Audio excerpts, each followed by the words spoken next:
Hello everyone, this is going to be parts 1 through 4 of the practice exam solutions. Okay, so first let's go over the instructions together just to make sure that we're all on the same page. So the real exam is going to be extremely similar to this practice exam, but it will be shorter. So in each part I'll tell you how many questions there will be from that part. And then the exam is also open notes, open book, and open internet. However, you cannot talk to anyone on the internet about it. You can only talk to me about it. And that also means, of course, that you cannot post the questions on the internet. And another thing to note here is that parts 1 through 3, those are from practice test 1. And then parts 4 through 6 are from practice test 2. So you may have already practiced those, but you can practice them again. All right, let's get started. Okay, so part 1 is truth tables and logical equivalencies, and there will be one question like this on the real exam. Okay, so we need to make a truth table with the columns shown, and then use the truth table to say whether the two expressions are logically equivalent or not. So in this truth table we have 3 variables, so we're going to need 8 rows, and then let me show you the correct way to fill in these 3 variables right here. So if you do this part wrong, then you're not making the full truth table, because you need to make sure you've got every possible combination of true and false for P, Q, and R. So you want to have one of the columns be T, T, T, T, F, F, F, F. It doesn't actually matter which column that is, but just one of them.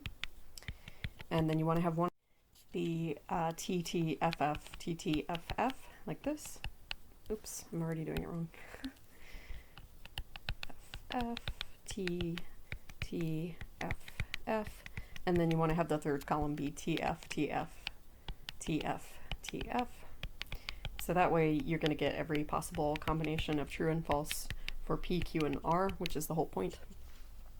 Okay, so we're trying all the possible different combinations of T and F for P, Q, and R, and then let's fill in these other columns. So the first one is Q or R. So Q or R is going to be true if Q or R is true. And remember, the or is inclusive, so they can both be true. So that'll be true, that one's true, true. This one is false because they're both false. And then this will be true, true, true, and then this is false because they're both false. Okay, and then the next one is P implies Q or R. So the only time that an implication will be false is if the first part is true and the second part is false. Okay, so we're looking at this column right here and this column right here, and look and see if any of those have P true but Q or R false. So I see that this one is like that. Okay, so that's going to be false, and then I believe that is the only row that is like that, so the rest of them are going to be true. Okay, so if the if part is true and the then part is true, then it's true, and if the if part is false, then it is also true. So these are all true here. Okay, and then the next part is not Q, so we're just going to take the Q column here and then reverse all of the values. So this will be F, F, T, T, F, F, T, T. Okay, and now we're going to compare and do the AND operation between the P and the not Q columns. So for the AND, they both have to be true in order for it to be true. Okay, so this is going to be false, and then false, and then this one will be true, this one is true, this one is false, false, false, and false. Okay, and then for our last column, we're doing another implication, so we want to compare the if part and the then part. So let's see, my if part is this thing right here, and then the then part is over here, which is R. Okay, so I'm looking for the ones where the if part is true and the then part is false, and I believe it's just this one right here. So that is the only one that is going to be false, and then the rest of them will be true. Okay, so now we can compare these two expressions right here. So those are in this column and this last column, and they do indeed have the same truth values, so yes, they are logically equivalent.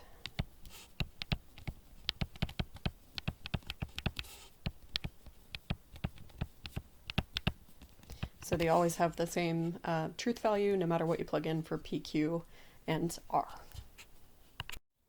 Okay, let's do another one. So this one only has 2 variables, so we only need 4 rows.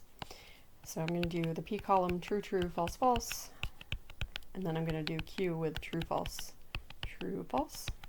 Okay, so that makes sure I get every combination of true and false for P and Q. All right, then not P and not Q, I'm just reversing the P and Q columns. So that's pretty easy. Okay, and then I'm doing not P or Q, so I'm looking at, oops, not that one. I'm looking at this not P right here and this Q right here, and I'm doing the OR operation between those two columns. So it will be true if either of them is true. So this is true, true, true, and then the only one that's false is this one. Okay, and now I'm doing the conditional between this column for the if and this column for the then. So the only time that will be false is if the if part is true and the then part is false. So let's see, it looks like this one is going to be false, and also this one is going to be false, and then the rest of them are true. Okay, and then finally over here I'm doing the and between not P and not Q. So I'm just looking for any of those where they're both true. So if they're both true, it'll be true, and otherwise it'll be false. So those are false, and then the last one is true. Okay, so are these two expressions right here, are they logically equivalent? So we're looking at this column, and we see that they are in fact not the same. So these are not logically equivalent.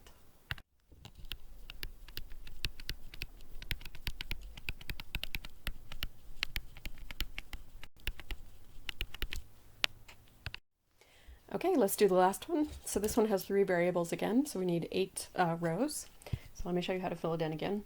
So you do the first column with the first half true and the second half false. And then next column you do varying every 2. So 2 true, 2 false, true, true, and then false, false. And then the last column you do every other one. And that will ensure you get all possible combinations of true and false for all the variables. Okay, then we're going to do the OR between these two columns right here, the Q or R. So it'll only be false if they're both false, otherwise it's true. Okay, and then we are doing the biconditional between the P column and the Q or R column. So the biconditional is true when the two parts have the same truth value. So if they're both true or they're both false, then they'll be true. So this is true, true, so that's true, true, true, true, true, true, true. Here they don't match, so I'm putting false. Here they don't match, don't match, don't match, and then here they do match. Okay, and now we're doing the biconditional between P and Q. So I'm going to put true if they match truth values, and otherwise I'm going to put false.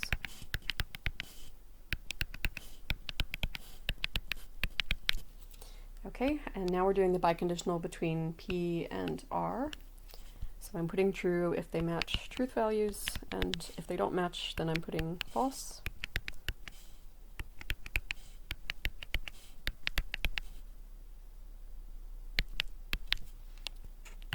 Oops, I think I messed this one up. This should be true right there. I knew it should have been half true and half false. Okay, so then in the last column there, I'm comparing the two smaller biconditionals, and I'm doing the AND between these two right here. So I'm doing the AND operation between those two columns, so it'll be true if they're both true, and otherwise it will be false.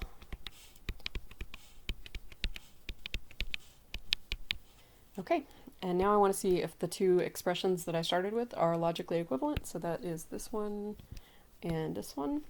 So it does look like they have the same truth values, so yes, they are logically equivalent.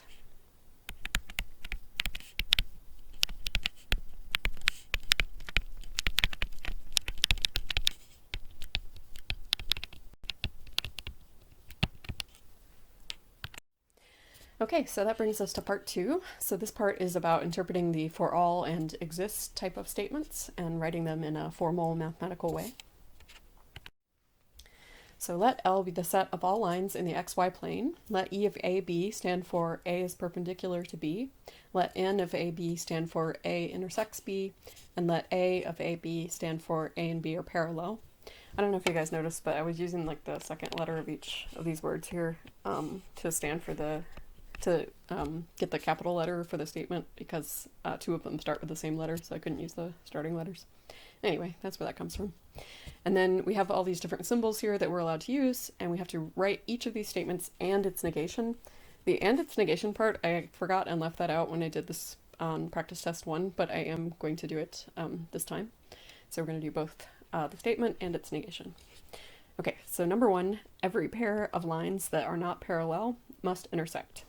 So this every part here, that should make you realize that you need to use for all. Okay, so for all pairs of lines, so how do I write a pair of lines? So I'm just going to use A and B in the set of lines. So this will be for all A, B, and L. So these are 2 lines. It says the ones that are not parallel must intersect.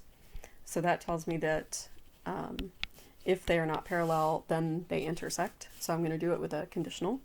So if they're not, so that's not parallel, so that'll be A of AB, then they have to intersect.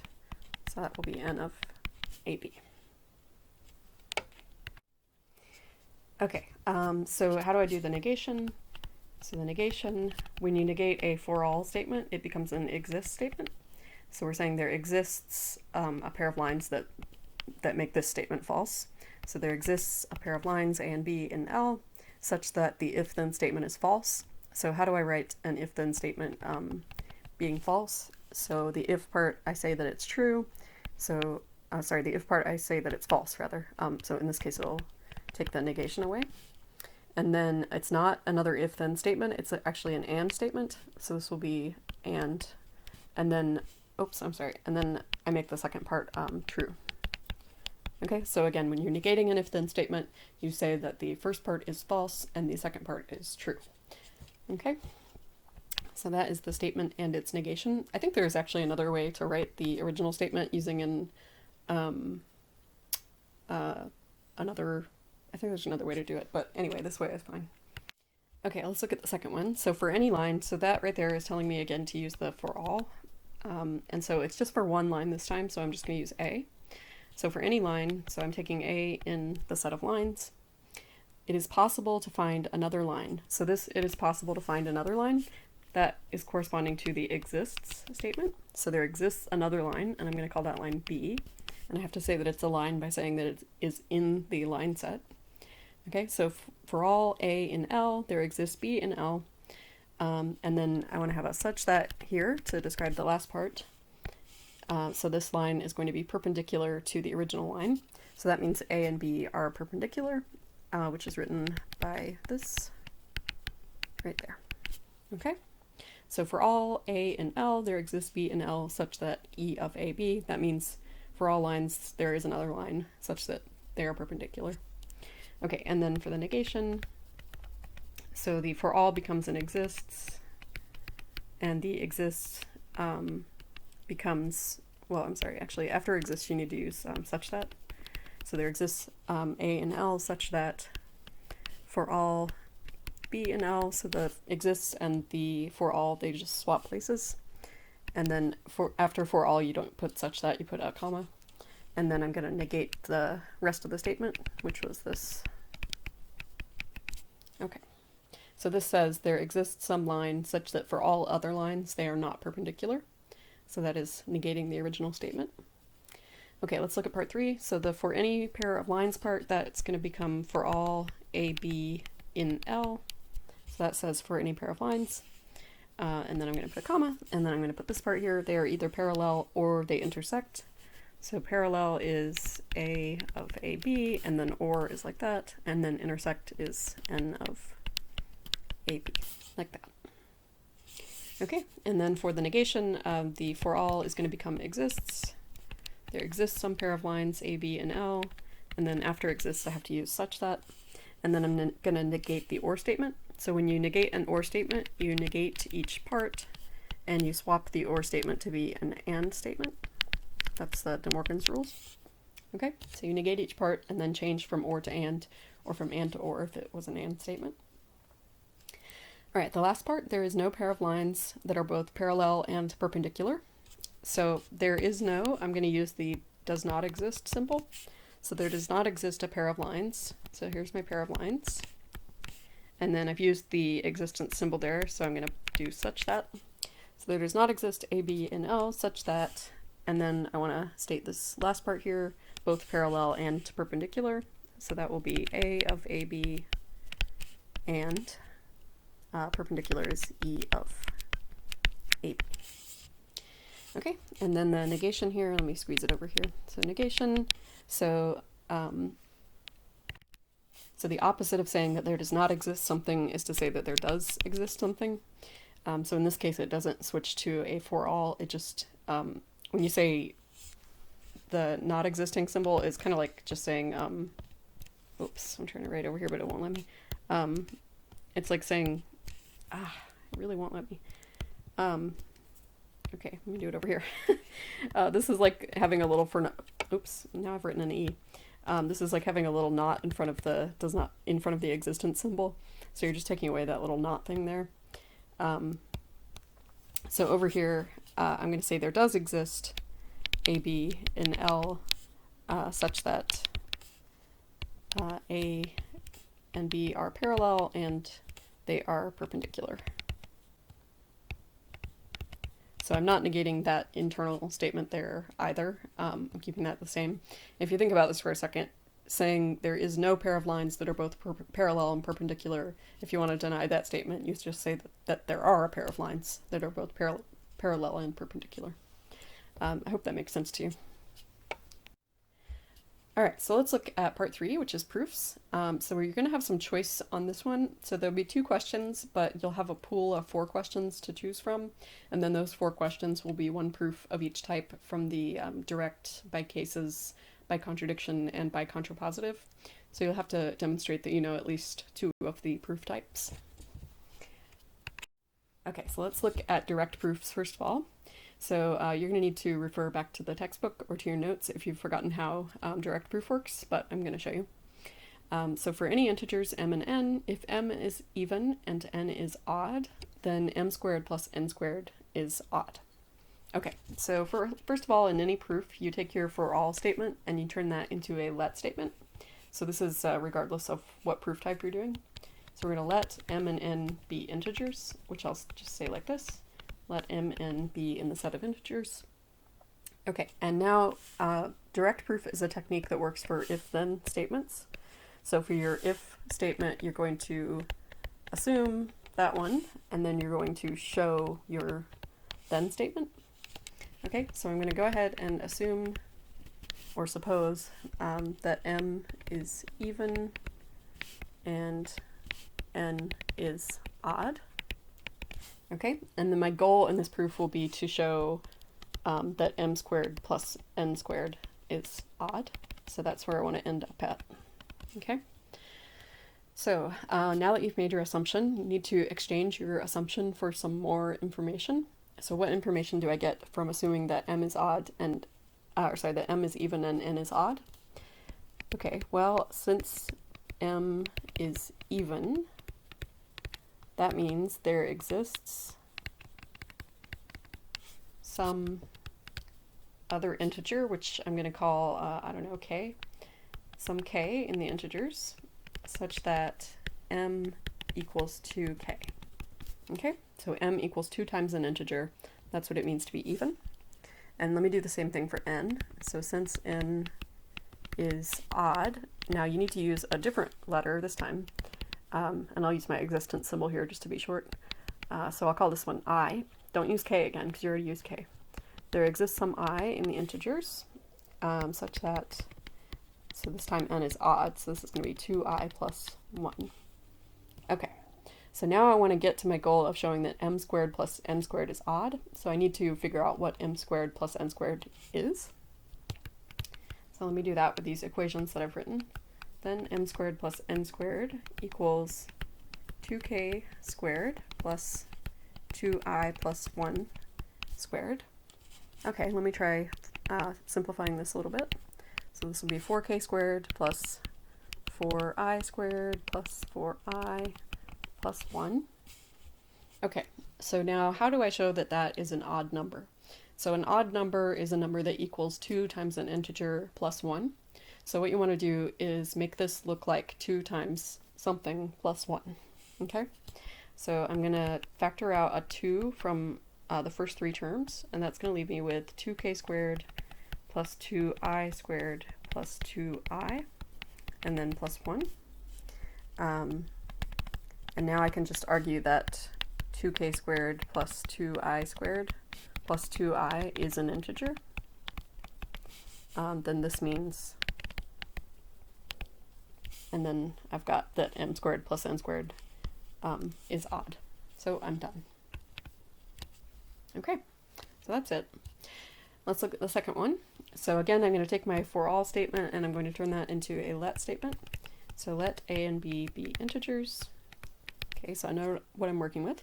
And then I have an if statement here. So I'm going to say assume or suppose that a and b are even. And now I have a then, so this is the part that I want to show. So my goal of the proof will be that AB is divisible by 4. So if I can get to that, then I'll be done. Okay, so let's see. What can I get from my supposition here that A and B are even? Okay, since A is even, there exists some integer, which I'll call k. You can call it whatever you want, such that A equals 2k.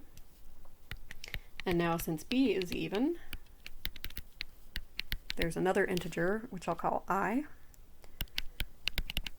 You can call it whatever you want, such that B equals 2 times I. Okay, and I'm trying to show that AB is divisible by 4, so we need to figure out what AB is. So then AB equals 2k times 2I. Oh yeah, okay, I see where my 4 comes from right here. So this is 4ki. And then since k times I is an integer, that means we found that A times B is equal to 4 times an integer. So that means AB is divisible by 4. So I'm done. Okay, let's look at proof by cases. That's a little trickier or longer usually. So the cases here are just going to be odd and even. In general in life, you can have lots of different cases, but we're just doing even and odd in this class. Okay, so let's start with for any integer k. Oh, I've already got a typo. Yeah, this is supposed to be n, right? I hope you knew that.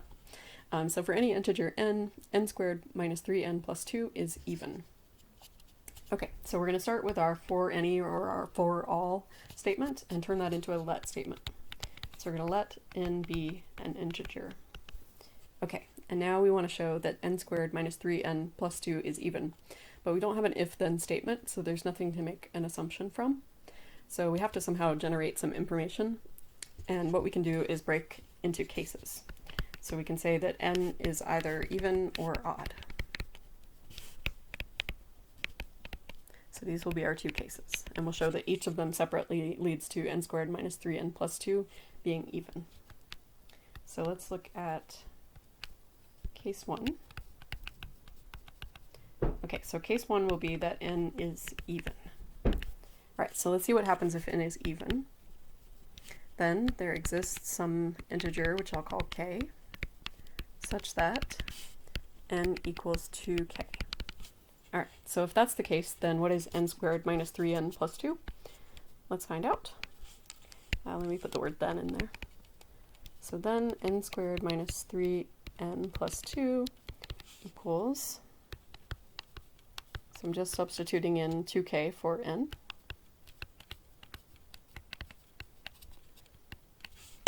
So that's going to be 4k squared minus 6k plus 2. Okay, and this is even because I can factor a 2 out of it. So this will be 2k squared minus 3k plus 1. And then I can say since 2k squared minus 3k plus 1 is an integer, that means this is 2 times an integer. So that means n squared minus 3n plus 2 is even. Okay.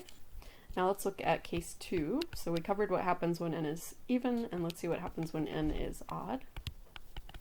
This one will be a little more tricky algebra, I think. Okay, then there exists You can use k again because you're in a different case, so you're not like reusing it. These cases exist in like separate universes, but maybe I'll use something else. So I'll call it I this time. Then there exists I in Z such that n equals 2I plus 1. So now I'm just going to do the same thing. I'm going to plug that into this expression right here. So this will be 2I plus 1 squared minus 3 times 2I plus 1 plus 2. Okay, so this is a little trickier to simplify, but we can do it. So this will be 4I squared plus 4I plus 1 minus 6I minus 3, and then plus 2. So let me collect my terms here. So let's see, this is 4I squared minus 2I. Let's see, I have a minus 3 and a plus 1 and a plus 2, so I think it's just this. And I can also factor a 2 out of this to get 2I squared minus I. And then I can say that since 2I squared minus I is an integer, it's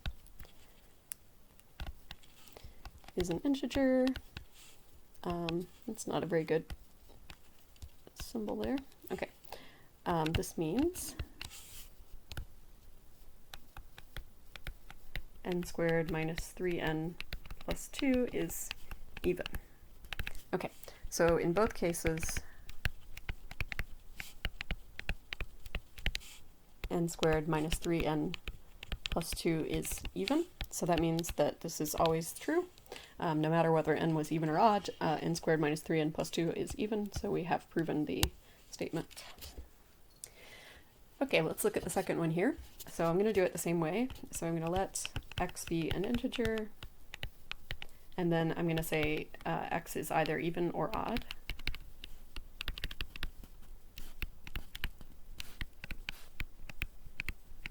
Okay, so let's look at case 1. So case 1 will be when x is even. Okay, so if x is even, then there exists, I'm not very creative with picking letter names, so I'll just go with k again. There exists k in Z such that x equals 2k. All right, now let's think about what x squared plus 1 would be. So then x squared plus 1 equals 2k squared plus 1, which is 4k squared plus 1. Okay, so why can that not be divisible by 4? Well, that's because it's a multiple of 4 plus 1. So a multiple of 4 plus 1 is never going to be divisible by 4. And so you could just write that out if you want, just write that in a sentence. Or you can use the mod operation to do this as well. So we can do x squared plus 1 mod 4 would equal 4k squared plus 1 mod 4, which would be 1. So that would tell us right there that it's not divisible by 4 because the remainder after division by 4 is not 0. So x squared plus 1 is not divisible by 4. Okay, now let's look at case 2. So case 2 is where x is odd. 2. Okay, then why did this disappear then? Up there, sorry.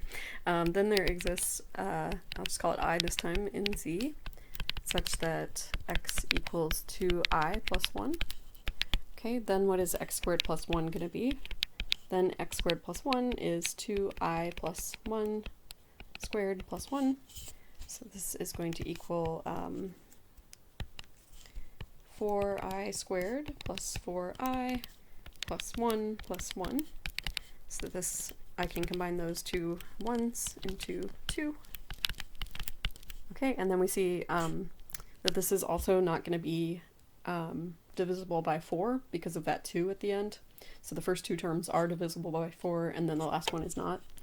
So that means that x squared plus 1 mod 4 is going to be 2. Okay, so x squared plus 1 is not divisible by 4. Okay, so in either case, x squared squared plus 1 is not divisible by 4, so it's never divisible by 4.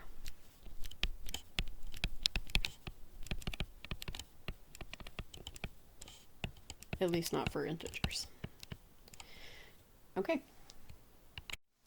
All right, so now let's look at proof by contradiction. So the first statement here, for all integers n, 5n plus 7 is not divisible by 5. So just like for every proof, I'm just going to turn that into a let statement.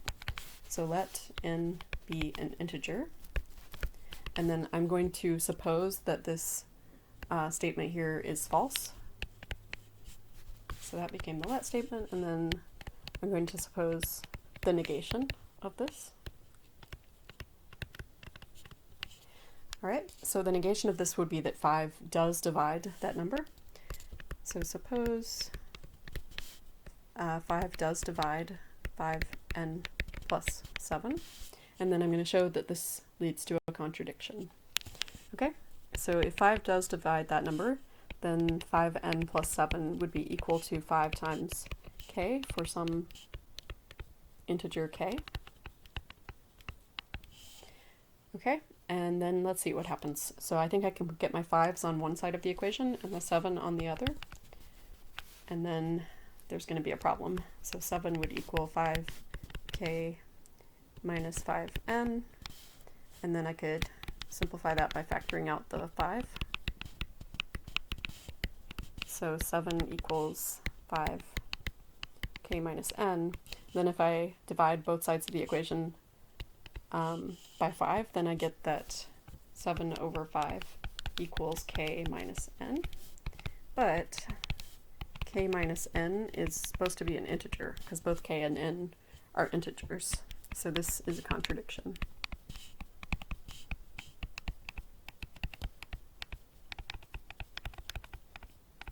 Okay, so our supposition was wrong.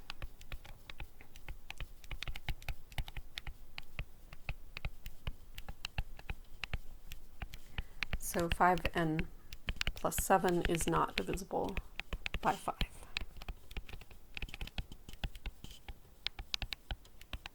Okay. Now for the second one here, I'm going to do a very similar thing. So I'm going to just take my for all statement here, and I'm going to turn that into a let statement. So let x be an irrational number. So to say that it's irrational, I'm going to say that it is not in the rationals. Okay, and then I'm going to suppose this second part here. So suppose that square root of x is rational. Okay, so now that I've supposed that, let me turn that into some further information. So rational numbers are ratios or fractions of integers. So then, since the square root of x is in the rational numbers, there exist some integers, which I'll call a and b, such that square root of x is equal to a over b. Okay, so how am I going to get my contradiction here? So the only thing I haven't really used is that x is not a rational number. So let me try to find x. So if I square both sides, I'll get x, right? So then x equals a squared over b squared. But this is a contradiction because a squared and b squared are in the integers. So that would mean that x would be rational, right? So this is a contradiction. X can't be, we can't have both x in the rationals and not in the rationals.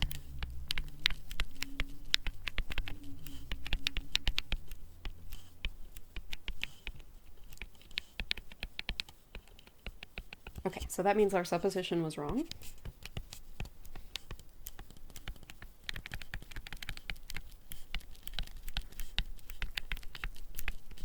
So the square root of x is not in the rationals. Okay, and that's it. Okay, so now let's try proof by contrapositive.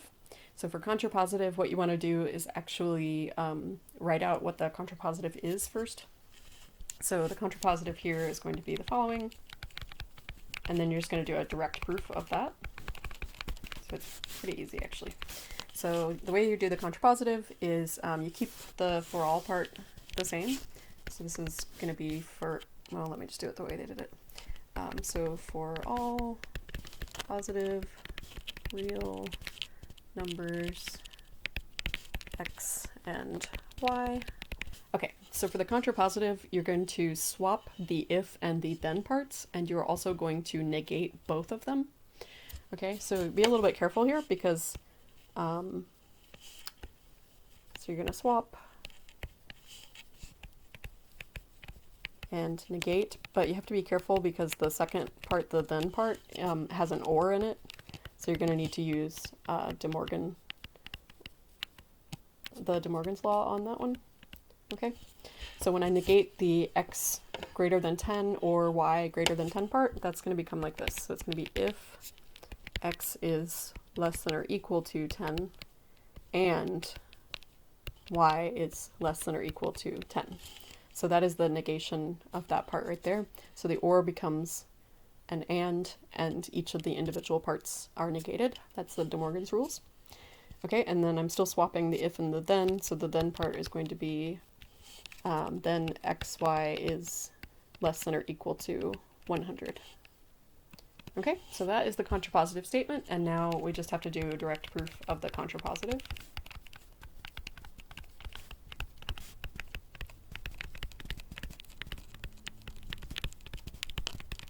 Okay, so let me do that. So I'm going to take the for all statement and make it into a let statement. So let x and y be positive real numbers. So I'm going to write that like this. So they're in the reals and they are positive, means they're greater than 0. Okay, and then I'm going to assume the if part, or suppose the if part. So I'm going to assume x is less than or equal to 10 and y is less than or equal to 10. And now it's really easy. I can just multiply those two inequalities together. So multiply the left sides and multiply the right sides. So multiplying two inequalities.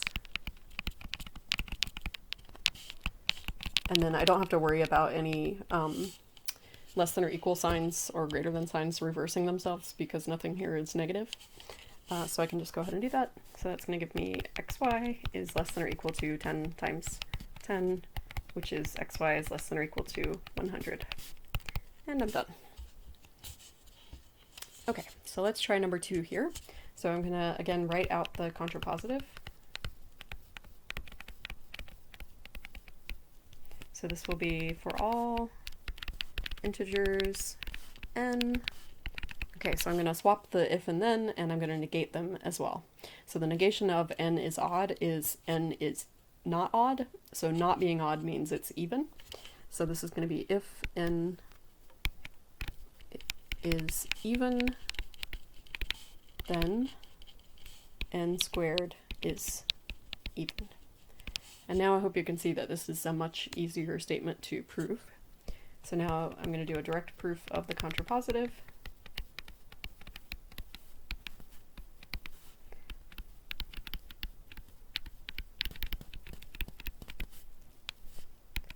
Okay, so I'm going to take my for all statement and turn it into a let statement. So let n be an integer, and then I'm going to assume or suppose the if part. So suppose n is even. Okay, since it's even, then there exists some integer, which I'll call k, such that n is equal to 2k. Okay, so now that I have that much, I can make n squared.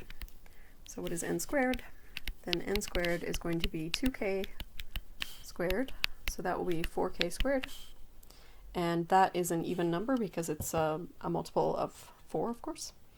Or I can just factor out a 2 like this. Okay, oops, I need the square in there. Like that. And then I can say since 2k squared is an integer, this means that n squared is even. Okay, and at that point I'm done. I've proven the contrapositive.